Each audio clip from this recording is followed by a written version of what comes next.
Halloween Ghost Story, coming up next. Hello, you are listening to House of Books. My name is Catherine, and I'm glad you are here to join me for our premiere episode, or what I like to call Chapter 1. I will tell you a little bit about myself, and then I'll tell you my little ghost story. I grew up in the northern edge of the United States Rust Belt in a mid-sized city. I was kind of an anxious child, and books helped me relax. So I read. I read and read and read. I read in bed. I read at dinner. I read anytime I wasn't at school or really at school. If I wasn't at school, I was reading. It helped me escape myself, move into other worlds.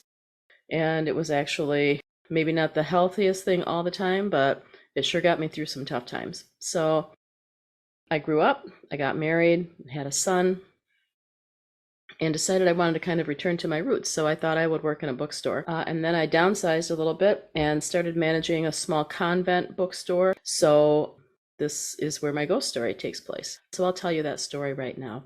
I sold books and I sold CDs that were produced by a sister who was promoting and sponsoring a group of bell ringers. So there was a CD that had all of their songs that we sold in the store, and I used to play it occasionally in the store. This nun passed away, and a few days after that happened, I was playing again that same CD as I had been, and out of the corner of my eye, I saw a flash of a white habit, which is the color of the habits that these sisters wore. And as usually happens when I see things like this, the minute I was aware of what I was seeing and knew what the meaning was, it disappeared. So that's it. That's my little ghost story. I believe that the sister came back to hear the music that she loved to help support one more time. I kind of like that story. I'd like to talk about some other ghost stories. I'm going to share with you a way that you can listen to or read scary stories, classics for Halloween. All of these are in the public domain, and you can find them at Gutenberg.org or Project Gutenberg. Gutenberg is Gutenberg. Some of these I've read, some I haven't. One of them is a short story, shortish story by Henry James called The Turn of the Screw. You've probably seen movies based on that story. A governess goes to stay in a remote estate, taking care of two children who are kind of scary and spooky. We're not really sure what happened to the previous governess, as far as I recall. So that's in there. That's at Project Gutenberg. Everything Edgar Allan Poe ever wrote is in there, he is a great person to read for Halloween. Deliciously scary poems like The Raven. He's got short stories that are actually pretty scary, just because of not so much the gore element or the horror element, but just the idea that some of the things that he makes his characters endure could actually happen, like being bricked into a wall. Scary stuff. You can find all his stuff there. You can find the famous Dracula there by Bram Stoker. I'm not sure if it's Bram or Bram. I'm kind of going with Bram. I don't know. That is written in epistolary form. What that means is that the whole story is written in terms of memos, letters, notes that are written by the main character. I have not read the book, not gonna lie. I've seen the movie. I think I probably know the story, but I do intend to read it. Of course, if you think of Dracula, the next book you think of is Frankenstein. Also have not read that, although I have read half of it, and I, of course, know the story. Tall guy, big forehead, bolts, sides of his neck, big shoes. So yeah, all of those are available in Project Gutenberg or Gutenberg.org. You can download them in Kindle format. I believe you can download as PDF. You can download, I think, as EPUB. What's nice about it is that many of those books formats have beautiful original illustrations and images, so that's pretty cool too.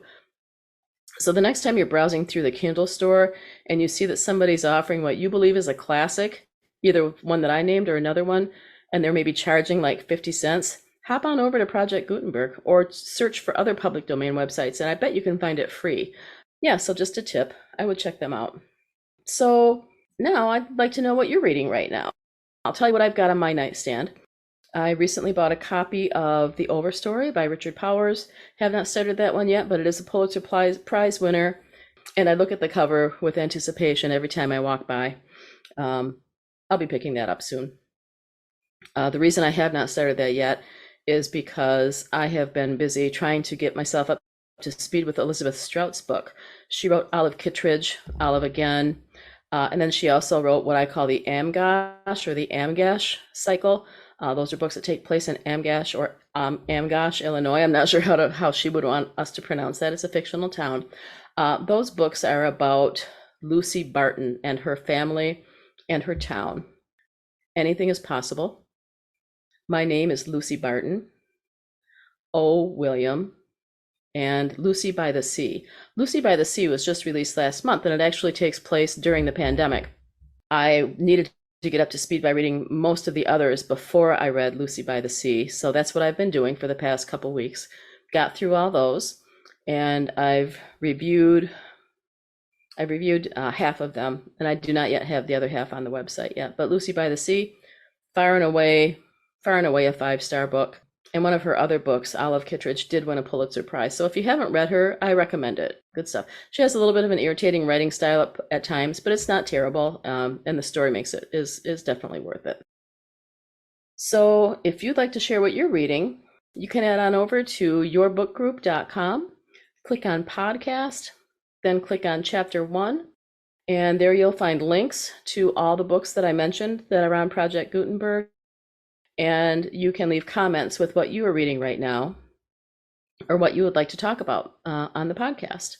So I hope you'll drop a comment in there. Tell me what you're up to. And also, when you come on over to the website, answer this question for me in a comment. What music would make you come back from the dead so you could hear that music one more time? All right. Thank you for reading till the end of the chapter. If you found this enjoyable or educational, I hope you will rate me with 5 stars on the podcast player of your choice, and we will see you soon for chapter number 2. Happy reading.